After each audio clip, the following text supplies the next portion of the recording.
మీరు అంతగా అభిమానించే జగన్మోహన్ రెడ్డి గారు ఇప్పుడు ఈ ఎవరైతే ఉన్నారో ఈ రకరకాల వ్యక్తుల వల్ల కదా డ్యామేజ్ అయింది అనుకోవచ్చుగా పార్టీ పరంగా. సార్ ప్రతి దగ్గర కోటరీ అనేది ఉంటుంది సార్. ఇప్పుడు నా స్థాయిలో నాకు ఉంటుంది, సర్పంచ్ స్థాయిలో సర్పంచ్కి ఉంటుంది.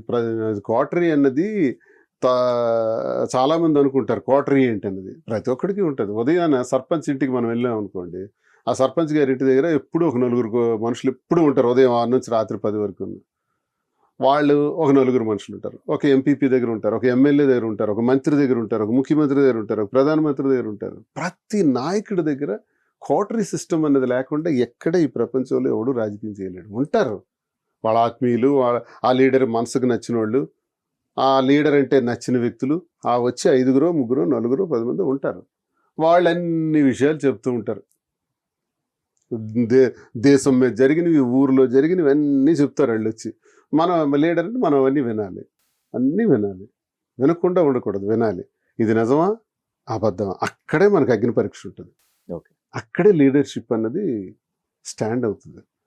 వాళ్ళన్నీ చెప్పినవన్నీ మన మీద ప్రేమతో చెప్తారు కొంతమంది, అవతల వ్యక్తి మీద అసూయతో చెప్తారు కొంతమంది. ఈ వ్యక్తితో ఇప్పుడు నా దగ్గర ప్రజలు ఎలా ఉంటున్నారో వాళ్ళ దగ్గర కూడా అలాగే ఉండాలనుకుంటారు వాళ్ళు. ఈర్ష్య ద్వేషాలు అలాగే డెవలప్ అవుతుంటాయి. కోటరీకి డెవలప్ అయ్యి నచ్చిన వాడికి నచ్చినట్టు, వీళ్ళకి దాసోహం అయిన వాడికి గౌరవంగా చెప్తారు, వీళ్ళకి దాసోహం కాని వాడికి నెగిటివ్గా చెప్తారు. నెగిటివ్గా చెప్పినా పాజిటివ్గా చెప్పినా అది నిజమా అబద్ధమా మరో ఎంక్వైరీ మనం చేసుకోవాలి. చేసుకుంటే అప్పుడు ఫ్యాక్ట్స్ మనకు వస్తాయి. అప్పుడు ఫ్యాక్ట్స్ బట్టి మనం చేయాల్సింది మనం చేయాలి. అన్నీ వినాలి. నాయకుడు అనేవాడు అన్నీ వినాలి సార్. చేయాల్సింది మాత్రం ఆయన మనసులో ఉన్నదే చేయాలి. ఆయన మనసు చెప్తుంటుంది. ప్రతి ఒక్కడికి మన మనసు చెప్తుంది మనం రైటా రాంగా, రైటా రాంగా, రైటా రాంగా. రైట్ అన్నది సప్రెస్ అయిపోద్ది, రాంగ్ అన్నది బయటకు వస్తుంటుంది. Inner mind and external mind and inner mind రెండు ఉంటాయి మనకి. మన ఇన్నర్ మైండ్ మనకు ఫ్యాక్ట్ చెప్తుంది, ఎక్స్టర్నల్ మైండ్ అబద్ధాన్నే ముందు చూపెడుతుంటుంది కళ్ళ ముందు. మనం ఈ అబద్ధం ముందుకే వెళ్తుంటాం. ఎక్స్టర్నల్ మైండ్ చెప్పిందే చేస్తుంటాం, ఇన్నర్ మైండ్ చెప్పించేయం. ఫ్యాక్ట్ ఏంటో మనకు తెలుసు, ప్రతి ఒక్క ఫ్యాక్ట్ మనకు తెలుస్తుంటుంది. మనుషులకు భగవంతుడు ఇచ్చిన శక్తి అది, అదే సిక్స్త్ సెన్స్.